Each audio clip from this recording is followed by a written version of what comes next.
Hi, and welcome back to another episode of the 8-Bit Retro Refix. And on this week's episode, we're going to take a look at this Commodore Vic20 that I picked up that was quite cheap, to be fair. It came untested, so we're going to plug it in and have a look and see whether it works or not. But first I'm going to open it up and check on the insides.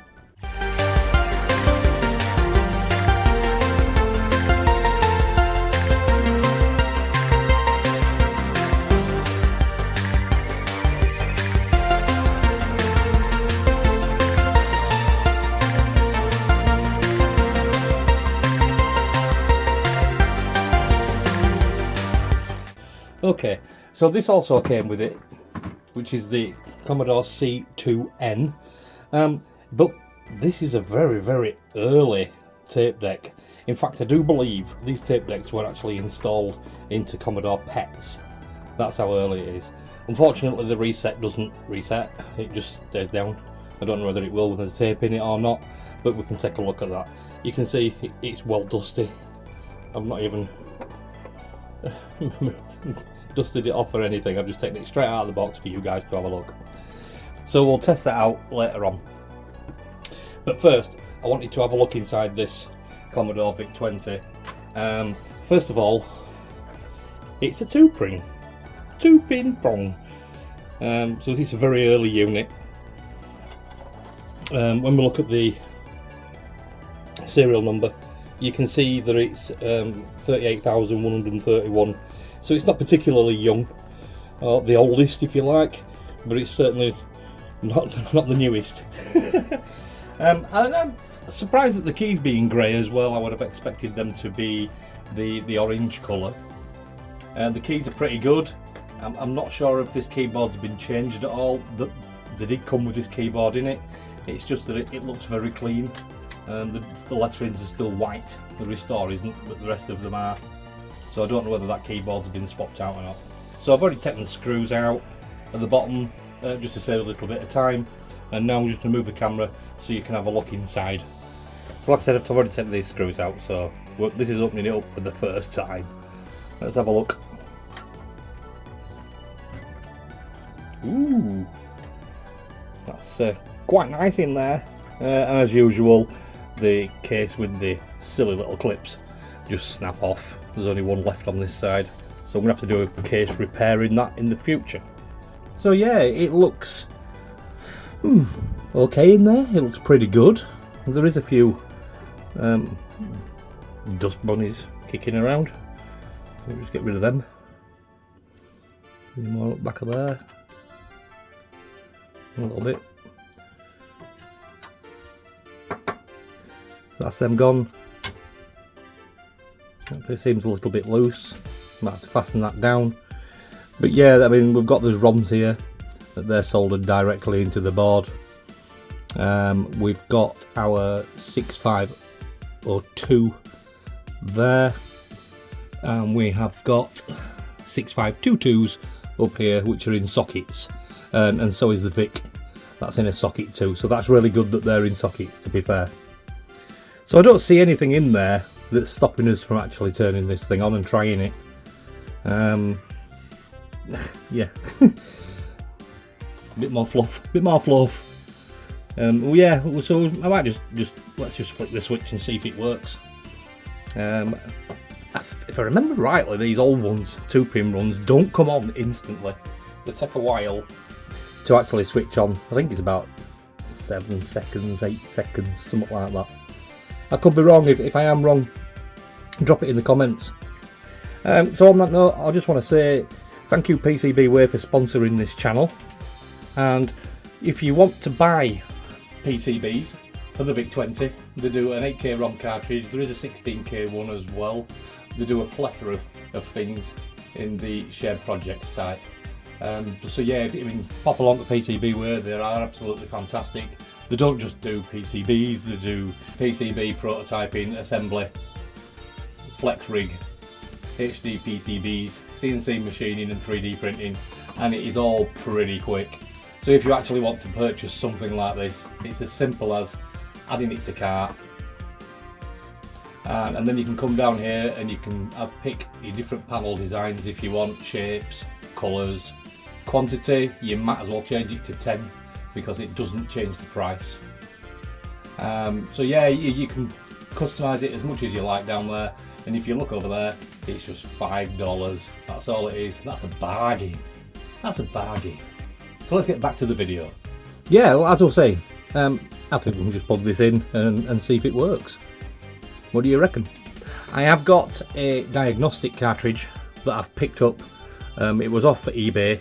There is a web address at the top there, look, myretrostore.co.uk. You can pick one of these up and check your system out, make sure it's working okay. So we'll plug that in and we'll have a look at that as well.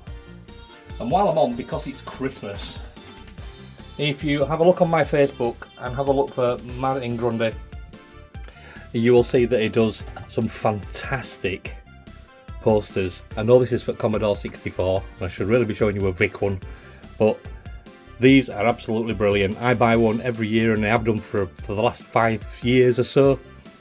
So I won't show you anymore. I also got one for the arcade as well, for like Dig Dug, and there's Paperboy on that one for February. There you go, Dig Dug. Of all the arcade games as well. So that'll go downstairs with my arcade machines. Right, okay, let me just pop this lid back on. I don't know whether I'll screw it back down or not, but I'm just going to pop the lid back on and then we'll see if it actually works or not. So let's switch the telly on first and let's see if it works. Ready? You ready for about 10 seconds? 8-10 seconds. You ready? On. 1 1000.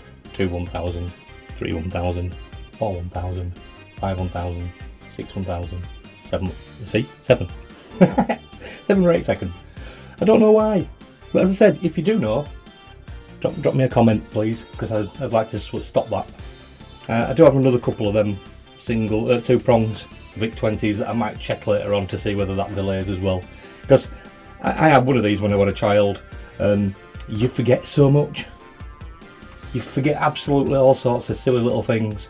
A bit like when you put a cartridge in, the screen's offset, so you have to use the cursor keys to bring the screen back and put it into position. Completely forget about things like that. So we're up and running. So let's stick in that dead test cartridge. So I've just slotted it in, I've just put the cartridge in. Let's switch it back on again. Remember, we've got about 7 seconds, 8 seconds.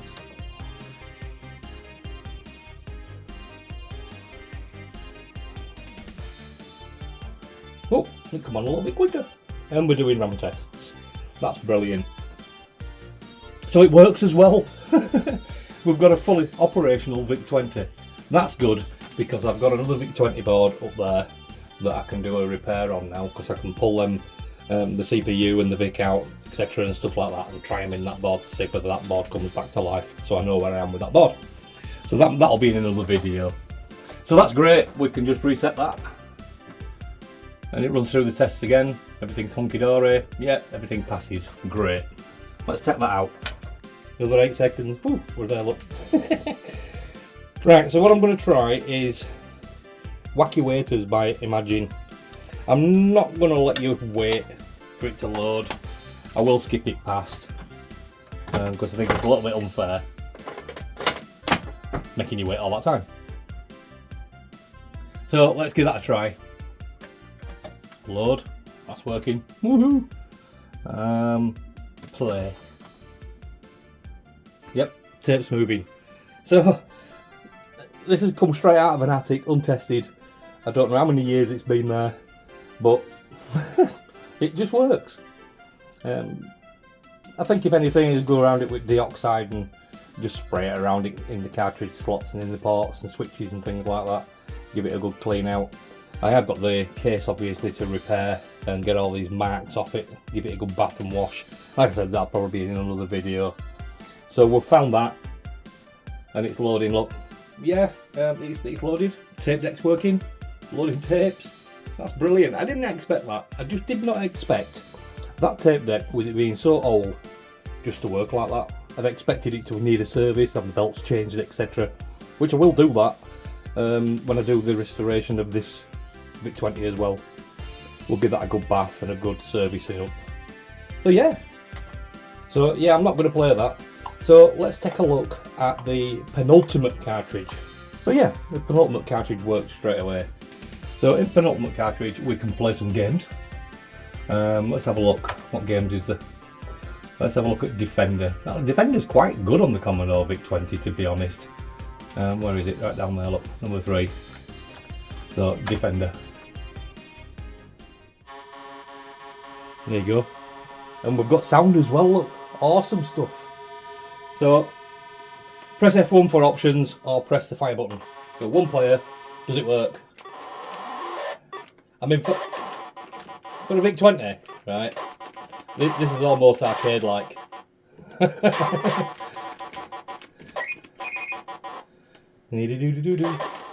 Oh, I died! Whatever.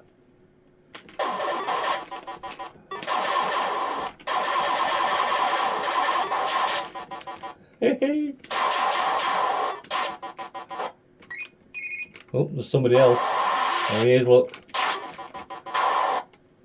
There's one more. Yeah. So yeah, so that is absolutely awesome. I've got a Commodore Vic20 tape deck, everything checks out okay. The only thing I haven't gone through is press all the buttons on the keys to see all the keys work, but I will do that off camera.